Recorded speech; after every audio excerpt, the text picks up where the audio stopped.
So, I've been reading all these stories for a while and I've finally decided to share my experience. So, this happened when I was probably around 5. I'm 24 now. I used to go and visit my Aunt Carol up in New York for around 1 to 2 weeks every summer for about 6 years. My family's from North Carolina, but my aunt had moved to New York for her husband's job a few years prior to me coming to visit. Anyways, I loved going to her house. She lived in the country and had a beautiful house with a lot of land and a big creek behind it. My cousins, who visited sometimes at the same time as well, would all go swimming and searching for fossils down in the creek. Well, my aunt also loved yard sales, and we would go every Saturday and Sunday morning to bargain hunt.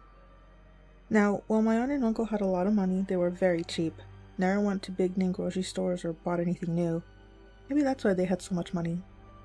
Try to keep up with me, I'm not the best writer. Well, one week I went to visit my cousin Erica, who was there as well. Erica was a few years older than me, making her about 10 or 11 at the time. It was a Saturday morning, and Erica, my aunt, and I had just finished all of running around looking at yard sales. Well, we decided to stop at a dollar store on the way home, so my aunt could grab a couple of things for dinner that night. I didn't want to go in because I was exhausted from being up so early that morning, so my aunt made Erica stay in the car with me so she could run inside really quick. Well, it was hot, so my aunt left the windows down while she ran into the store. It was pretty normal, and I'm starting to fall asleep. That's when a big, old-looking pickup pulled up beside the car to park. I heard dog barking and immediately sat up. In the back were 2 huge German shepherds going nuts.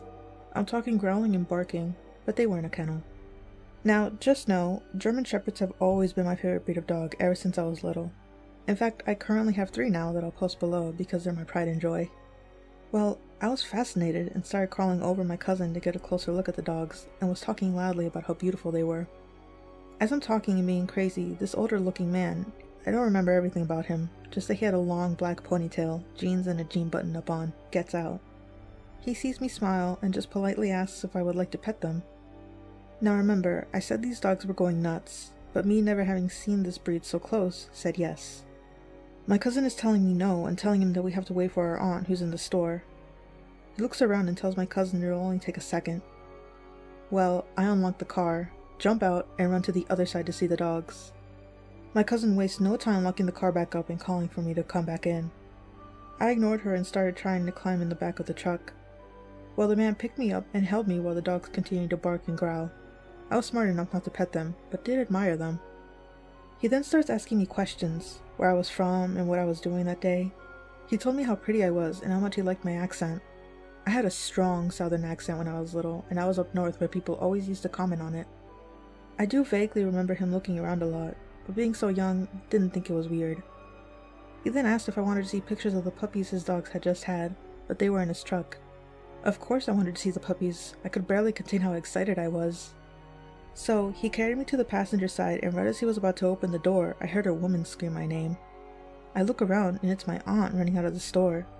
She had dropped her bags and was literally sprinting towards me and this man. He immediately put me down, went to the driver's side of the truck, got in, and drove off. I, of course, started crying because I was confused on what was going on. My aunt got to me, and I've never seen anyone so mad and scared at the same time. She was crying and yelling and asking my cousin why she let me out of the car. I told my aunt it wasn't her fault, I just wanted to see the dogs. After my aunt calmed down, we drove home and she called my mother to let her know what happened. Not sure what they said to each other, but I still was allowed to go visit every summer, but never allowed to be by myself again. Now I know that the man I met could have been a good guy that had no bad intentions, but I also know he sped off whenever my aunt came running out of the store like he was nervous. So either way, strange New York man at the dollar store, let's not meet.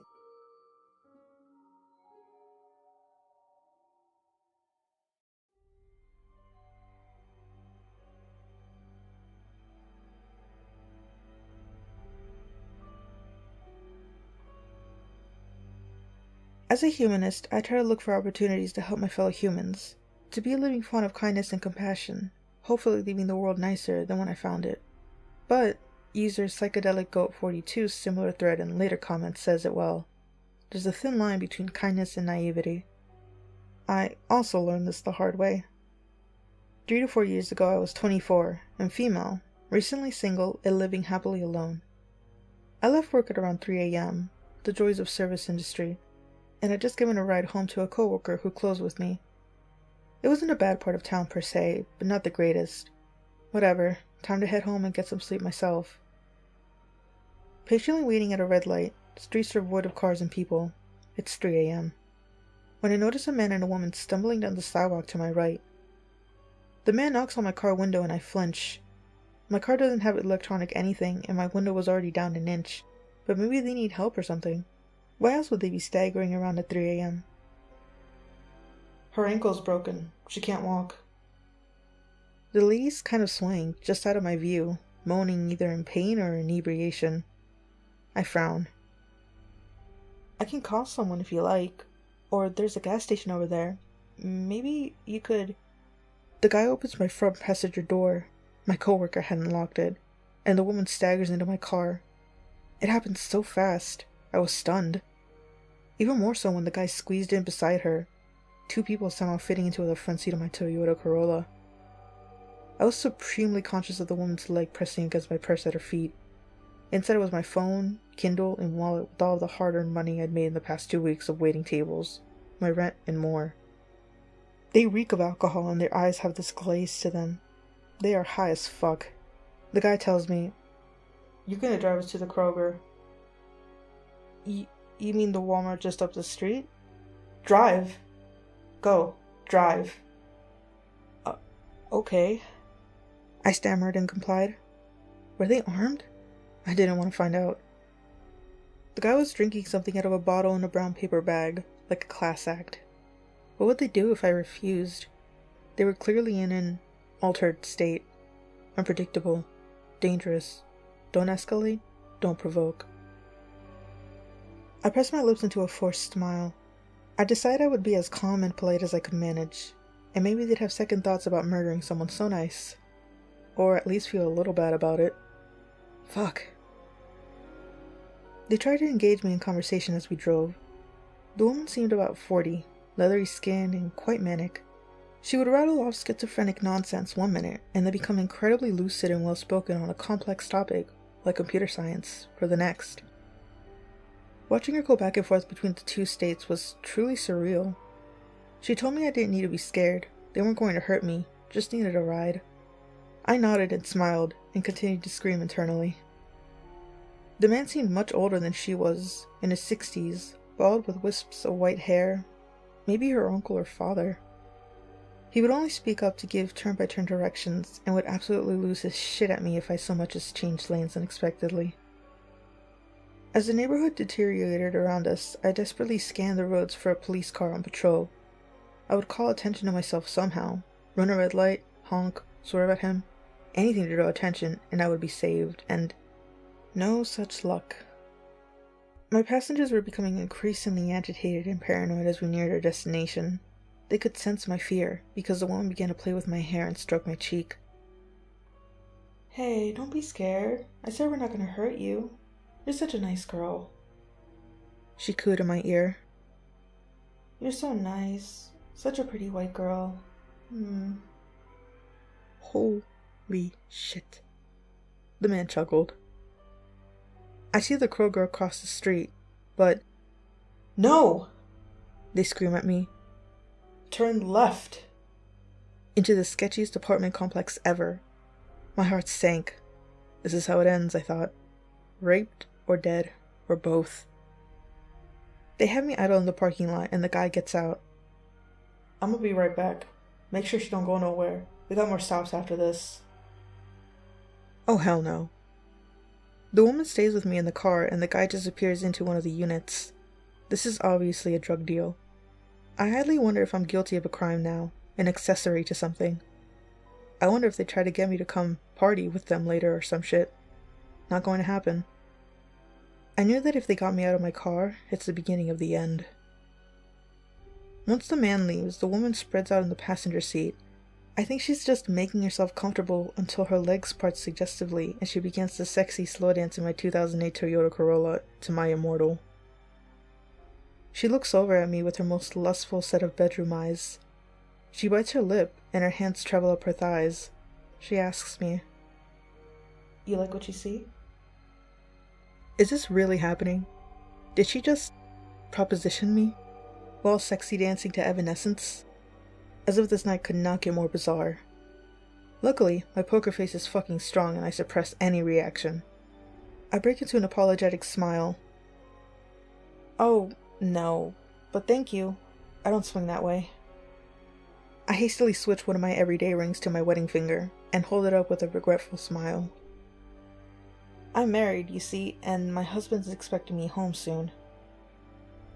Her seductive demeanor drops like a curtain, her face twisting with fury and indignation. What do you think I am? Think I'm some hooker? It wasn't like that. I didn't mean it like that. What the absolute fuck? Oh, no, I didn't think that at all. I'm sorry. I'm just very tired because I worked all day. It's late. She stares at me hard, eyes wide and struggling to focus, until her face breaks into another wide, manic smile. She slumps back into the chair, seemingly satisfied with my answer, and we share an uncomfortable silence. I had to do something. No way was I going to see how this night played out with me and the two of them. My eyes dart to the unit the man went into and I lean over to the woman, my face a mask of concern. Hey, he's been gone a long time. Do you think you should check on him? Make sure he's okay? Her eyes narrow suspiciously and she gives me a wry smile. You won't just drive away? I summoned every ounce of angelic calm and poured it into my voice. Of course not. You promise? Yes. I smiled warmly. I promise. Dying a little more inside. Imagine my surprise when it actually worked. I watched her get out of the car and close the door. I fucking book it. Rubber screeching, heart pounding. It's dark, so I don't bother looking back. I try to leave the complex, but there's only one exit, the way we came in, which is right where I dropped them off. I pull into a random parking spot several buildings away and turn off my car, ducking into the seat and calling. Well, should have called the police then and there, but I didn't feel like I was out of the woods yet. But I was safe-ish. And I called a friend and broke down into tears explaining everything over the phone. Once the adrenaline wore off, I started my car back up. No sign of anyone watching the gate or looking for me. I make my getaway and arrive home safely about 30 minutes later. Call the police then, and an officer was sent over to take my statement. I didn't expect anything to come of it, but wanted the event on record in case there was a retaliation. They knew where I worked because of my uniform, which also had my name prominently displayed, as well as what car I drove, obviously. The officer asked where I ended up taking them, and from my vague description, he instantly knew the location. High crime area, lot of drug-related incidents. Great. I still drive that 2008 Corolla. My next car will have electric locks.